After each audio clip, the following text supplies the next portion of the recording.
Allez, on se retrouve aujourd'hui pour que je te partage ce que j'ai retenu de l'intervention de Mickaël Carré-Lopis de l'accompagnement OMC. Donc, Mickaël qui accompagne des entrepreneurs, des business pour développer du coup des business organiques sans appel de vente, avec de la simplicité et sans stress, avec des revenus récurrents, a fait une intervention hier sur Toulouse. C'était la première fois qu'il proposait du coup un séminaire, atelier, on va dire gratuit comme ça pour ses prospects. Alors, moi, c'est différent parce que j'ai été client du coup de Mickaël en 2024 et quand j'ai vu qu'il passait sur Toulouse, j'en ai profité pour l'opportunité déjà de pouvoir le rencontrer en vrai, de pouvoir échanger avec lui et de pouvoir du coup participer à son premier atelier du coup en France.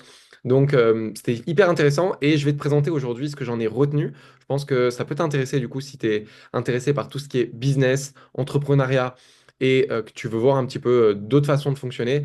J'ai beaucoup appris auprès de Mickaël et je trouve ça intéressant de structurer du coup un peu ce que je retiens, ce qu'il nous a partagé hier et de te le partager ici. Donc, la grande philosophie de Mickaël, de manière générale déjà, c'est de chercher de la simplicité dans ce qu'il fait. C'est de chercher de la simplicité dans son business, de faire en sorte de pouvoir créer un business au service de sa propre vie. Et ça, ce sont des sujets qui me parlent beaucoup. Donc, d'avoir vraiment un business qui vient nourrir son lifestyle, sa propre vie, euh, sa manière du coup de fonctionner au quotidien, et non pas de dédier sa vie à son business. Et c'est ça la différence entre les deux modèles. Au niveau de la manière dont fonctionne du coup Mickaël au sein d'OMC, d'ailleurs Mickaël mais également Gaël avec qui travaille son associé, avec qui j'ai été accompagné du coup, ce qui partageait hier dans la conférence, c'est cette notion que beaucoup de gens, beaucoup de gens cherchent à récupérer le plus d'argent possible, le plus vite possible, avec des tactiques et des hacks un peu marketing. Ça peut fonctionner, ça peut permettre de générer du coup des ventes et de faire du cash, mais ça a ses limites. C'est-à-dire que ça va fonctionner une fois, deux fois, trois fois, et au bout d'un moment, est-ce que ça continue de fonctionner? Quand on pousse constamment sur la vente, eh bien, on vient un peu essorer un peu son marché, on vient essorer les gens autour de nous, et on vient un peu gâcher la relation long terme. Et donc ça peut marcher, mais ça peut être désagréable. Globalement, l'exemple qu'il donnait, c'est la première fois où tu découvres peut-être le format webinaire, tu vas lancer un webinaire, tu vas faire une énorme promo, tu vas créer beaucoup de suspense, puis tu vas faire une grosse offre, et puis tu vas pousser les gens à acheter, et ensuite tu vas prendre plein de calls de vente, tu vas perdre du temps parce que tu as des no-shows, tu as des personnes qui viennent pas. Tu vas devoir forcer dans les appels, surtout si t'es pas forcément à l'aise avec ça. Tu vas essayer de mettre un peu de la pression pour que la personne achète à tout prix. Et derrière, si elle achète pas, bah, globalement, très souvent, tu vas un peu nuire à la relation et on va être un peu dans ce jeu de forcing-là. À l'inverse de ça, ce que propose du coup Mickaël comme solution différente, c'est de fonctionner donc beaucoup plus sur un système un peu organique, un système dans lequel tu vas donner beaucoup de valeur au quotidien aux personnes autour de toi. Tu vas vraiment apporter de la valeur, tu vas vraiment essayer leur montrer que tu es quelqu'un qui peut les aider avec des ressources gratuites. Tu vas donner beaucoup, beaucoup de contenu jusqu'au moment où la personne elle aura envie d'aller plus loin, tout simplement parce que même si tu donnes toutes tes connaissances du monde, au bout d'un moment, les gens, ils auront besoin d'aide pour appliquer et donc ils reviendront vers toi parce ils auront envie d'avoir ton point de vue, ton avis, ils auront envie d'aller plus loin, plus vite. Et donc, tôt ou tard, même si tu donnes tous tes conseils, tout ton savoir gratuitement, les gens finiront par te contacter pour être accompagnés et guidés. Et du coup, tu peux vraiment créer un écosystème dans lequel tu apportes de la valeur au quotidien et surtout, tu vas aussi beaucoup communiquer sur qui tu es, sur ta personnalité, sur comment ta vision du monde, comment tu vois les choses, comment tu fonctionnes. Et en communiquant beaucoup sur ces notions-là, ça va permettre aux gens de s'attacher à ta personne et à qui tu es, plus que seulement à ce que tu fais. Et ça va les aider également à faire un choix pour venir travailler avec toi. À force de donner beaucoup de contenu et de partager comme ça avec les gens, naturellement, il y a des personnes qui vont vouloir travailler avec toi. Et à ce moment-là, au lieu du coup de leur proposer un appel de vente, d'essayer d'appuyer un peu sur leur douleur et de forcer un petit peu une vente, ce que Mickaël conseille, c'est simplement d'échanger avec la personne, vérifier si c'est le bon moment pour elle d'être accompagnée par message directement par Messenger, discuter avec elle. Si vraiment c'est un cas un peu particulier et que par message ça paraît compliqué à discuter, il n'est pas contre le fait de faire des calls. On peut faire un call de 15-20 minutes juste pour vérifier si la personne elle est au bon endroit et que c'est le bon moment pour elle d'être accompagnée. Et à ce moment-là, bah, lui faire une offre. Voilà, tout simplement lui faire une proposition, lui faire une offre. Et cette offre-là, donc, elle peut être faite sur un simple PDF.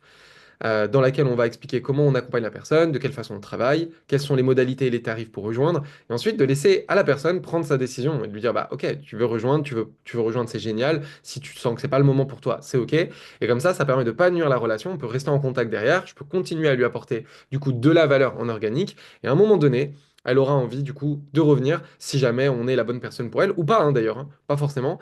Mais ça permet en tout cas de laisser le temps à la personne de prendre sa décision et de revenir plus tard. Et en fait, avec ce système-là, on fait moins de ventes à court terme, on fait moins de ventes à court terme, mais par contre, sur le long terme, on maintient la relation avec notre audience. Si on continue de leur apporter de la valeur, ils vont continuer de nous suivre, ils vont continuer d'échanger avec nous. Et un jour, le moment où ça sera le bon moment pour eux, parce qu'ils seront prêts à ce moment-là, ou alors parce que, entre-temps, notre offre aura évolué et notre offre résonnera plus avec eux à ce moment-là, ou nous-mêmes, on aura évolué aussi peut-être, et ben à ce moment-là, ça sera un bon fit, ça sera le moment de travailler avec eux. Et ensuite, le dernier gros pilier que voulait partager Mickaël sur son intervention hier, c'est cette notion de basculer également sur des revenus récurrents pour arrêter d'avoir de la pression et de prendre, voilà, de faire encaisser des gros montants d'un coup et ensuite de devoir repartir à zéro chaque mois. Eh bien, cette notion de comment est-ce que je peux basculer mon business sur un revenu récurrent, sur des paiements mensuels et où je continue d'apporter de la valeur à la personne et faire en sorte que tôt ou tard, la personne, elle continue du coup de travailler avec moi, qu'elle a envie de continuer sur le long terme et du coup de viser plutôt peu de clients avec lesquels on va travailler pendant longtemps plutôt que plein de clients qu'on va renouveler tout le temps. Et ce qui est génial avec ce modèle-là, où on a peu de clients avec lesquels on va travailler pendant longtemps, c'est que du coup, on peut atteindre son modèle idéal et son système de rémunération qui nous convient.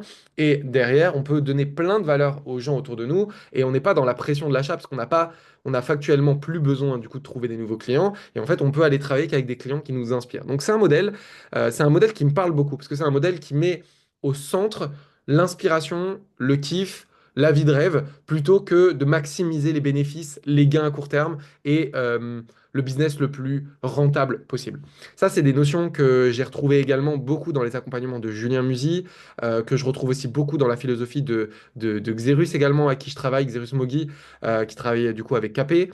Euh, Même si je connais pas personnellement Jérémy Coleman et Capé, je vois aussi que de l'extérieur, il y a beaucoup cette notion-là de pas forcément mettre de la pression du coup sur l'achat et de laisser aussi les personnes s'éduquer, prendre leurs responsabilités et prendre leurs bonnes décisions. Et ça, c'est des valeurs du coup qui me parlent et sur lesquelles je trouve ça vachement intéressant. Et donc, c'est cool du coup de pouvoir suivre des personnes qui mettent en place ce modèle et qui construisent ce modèle. Par rapport à ça, moi, ce qui me parle le plus, c'est cette notion de créer un système organique dans lequel je partage de la valeur constamment et de la valeur avec des effets de levier, hein, donc des vidéos YouTube, des contenus, des publications qui peuvent être réutilisées où les personnes peuvent réaccéder à ces ressources encore et encore et qui permet du coup de partager beaucoup de connaissances et d'apporter beaucoup de valeur à beaucoup de monde en y passant très peu de temps. C'est ça qui est intéressant avec ce système-là, c'est qu'en fonctionnant comme ça, en 1 heure ou 2 heures par jour maximum, eh bien, on peut mettre en place tout son écosystème marketing et le nourrir au quotidien pour continuer de créer la relation. Alors, attention, ce format-là, il fonctionne quand même bien euh, quand tu as un profil où tu aimes communiquer, où tu aimes partager facilement du coup du contenu comme ça. Moi, je sais que j'ai un peu de mal avec ce profil. Enfin, en tout cas, moi, je suis pas énormément dans ce profil-là. J'ai un peu du mal à créer du contenu seul. J'ai besoin d'une raison pour créer du contenu. Très souvent, j'ai besoin surtout d'avoir une personne en face de moi. Alors après, on peut trouver d'autres systèmes du coup pour fonctionner comme ça différemment. Euh, je pense par exemple à Julien Musi, fut un temps qui faisait des vidéos du coup avec son assistante où elle lui pose des questions et en fait il répond du coup en interview directement avec son assistante et ça crée son contenu organique. Donc, il y a des façons différentes de pouvoir pallier à ce problème-là. Mais par contre, ce que je trouve génial, c'est que ça permet vraiment de créer une relation long terme et d'être vraiment dans ce mindset et cette mentalité de, OK, je suis là pour aider les gens, je te donne du contenu, je te donne de la valeur parce que ça me plaît de te partager ça. Par contre, si tu veux vraiment que je t'accompagne en individuel, que je réponde à toutes tes questions, si tu veux aller vraiment plus loin, bah là, c'est un accompagnement VIP, c'est ce que je propose à mes clients, ils me payent pour ça et donc ça, je te le donne pas gratuitement. Donc d'avoir cette distinction-là. J'aime beaucoup aussi la notion de venir vendre directement en donnant son offre. Donc voilà, d'être là, partager mon offre, d'être transparent là-dessus. Voici comment je travaille, voici de quelle façon, voici à quel tarif. Est-ce que ça t'intéresse? Oui, non, ok. Si ça t'intéresse, génial, on peut bosser ensemble. Si ça t'intéresse pas, c'est ok, on peut rester en contact. Je pourrais continuer à t'apporter de la valeur. Ça enlève beaucoup de pression. Attention avec ce système-là, on passe à côté de beaucoup de ventes à court terme. Effectivement, vu on n'est pas en appel avec les personnes, on n'est pas là en train de les challenger sur leurs décisions, de les pousser du coup à prendre la décision. On va passer à côté de beaucoup de ventes, je pense, quand même. On passe à côté de beaucoup de ventes. Mais par contre, c'est hyper agréable de fonctionner comme ça, hein. Ça maximise vraiment le côté liberté, temps, au dépens hein, d'un petit peu de profit. Et en fait, avec le temps, on peut quand même, en fait, on peut quand même scaler ce modèle-là. C'est juste que ce modèle-là, il va être beaucoup plus long à scale. Euh, et donc, du coup, le niveau de revenu qu'on est capable de générer à court terme, il est beaucoup plus faible. Mais plus on passe du temps sur ça, plus ce niveau de revenu, il va augmenter avec le temps. Et c'est quand même un système qui peut fonctionner. Il faut juste connaître le prix à payer de fonctionner comme ça, hein. C'est qu'on va passer à côté de ventes.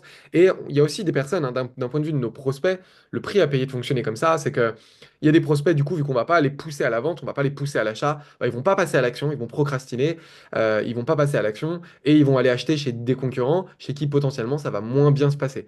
Et donc, bah, dans un sens, on les rend pas forcément service non plus en faisant ça. Donc voilà, faut voir les deux faces d'une même pièce avec ce fonctionnement-là.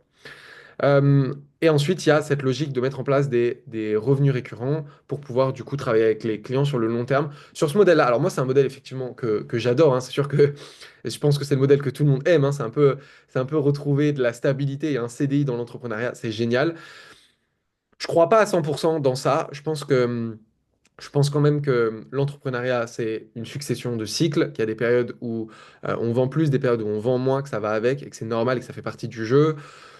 Euh, Je pense aussi que le modèle de revenu récurrent, d'abonnement ou de revenu récurrent ou de paiement par mensualité ou de partenariat comme ça n'est pas forcément le meilleur modèle dans toutes les niches. Il y a des modèles sur lesquels, il y a des niches sur lesquelles ce modèle-là fonctionne moins bien que d'autres. Je sais que dans la manière dont je fonctionnais sur la perte de poids, bah, en tout cas dans la façon dont je fonctionnais avec le type d'offre que j'avais, en tout cas, j'avais pas trouvé moi le modèle pour le mettre en place sur du long terme. C'est-à-dire que j'étais quand même dans un système où j'accompagne mes clients à atteindre un objectif, et puis derrière, bah, en fait, ils repartent dans leur vie et ils ont atteint leur objectif, ils sont contents, et on n'est pas forcément sur un modèle récurrent sur du très long terme.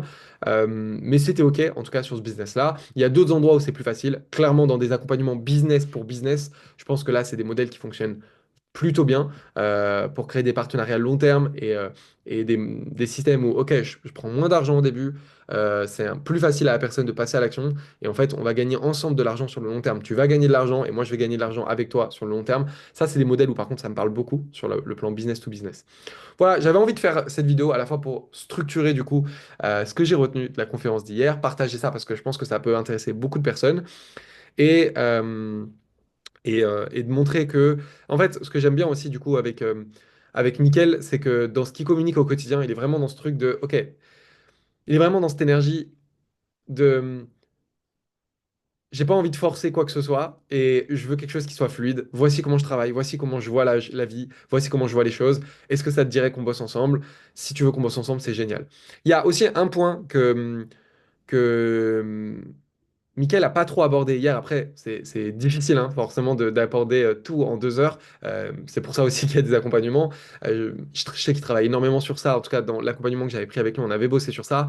C'est sur le côté euh, avoir une offre du coup qui donne vraiment envie aux personnes de travailler avec toi. Et je pense que ça, c'est aussi un élément qui est hyper important. Quand tu as une offre qui a un super product market fit, hein, où il y a les gens qui veulent cette offre-là, qui sont vraiment attirés par cette offre et qui sont alignés avec toi, donc il y a les deux points, hein, ils veulent cette offre et ils veulent travailler avec toi. Quand il y a beaucoup de demandes par rapport à ton offre, pour ton offre, c'est facile de travailler avec tes conditions et c'est beaucoup plus facile du coup de pouvoir vendre directement avec un PDF, de pouvoir créer cette relation, travailler sur du long terme, ça c'est génial. Par contre, quand il y a de la friction au niveau de ton offre et que c'est moins fluide, euh, ça peut être compliqué. Et en fait, et c'est normal, hein, c'est le point de tout business en fait. C'est le point de tout business, c'est que si t'as pas une bonne offre qui trouve son marché, qui est la bonne offre au bon moment avec les bons prospects, eh bien tout ce que tu peux mettre en place dans tous les cas aura de la difficulté à fonctionner. Et, euh, c'est un élément sur lequel je me penche beaucoup parce que j'ai l'impression que c'est quand même un élément qui fait une grosse différence sur beaucoup de business. C'est que si tu n'as pas cette offre-là au départ, quoi que tu fasses, de toute façon, ça va pas fonctionner. Et c'est évident, hein, tu peux avoir les meilleures stratégies marketing. Si les gens sont pas intéressés par le produit, le service ou l'offre que tu proposes, forcément, ça fonctionnera pas. Donc, c'est un élément qu'il faut bien garder en compte. Mais si tu as déjà une offre qui fonctionne, et c'était intéressant parce que à l'issue du coup de l'atelier, je discutais avec une femme du coup qui était venue pour l'atelier de Mickaël. Et en discutant, elle me dit que elle, du coup, elle a un business qui fonctionne bien. Elle est dans un accompagnement du coup pour les particuliers dans les langues étrangères. Elle a un accompagnement qui fonctionne bien, sauf qu'elle, elle fait que du one-to-one. Elle est épuisée. Elle a fait voilà, des super mois où elle a atteint des bons chiffres d'affaires par rapport à son référentiel.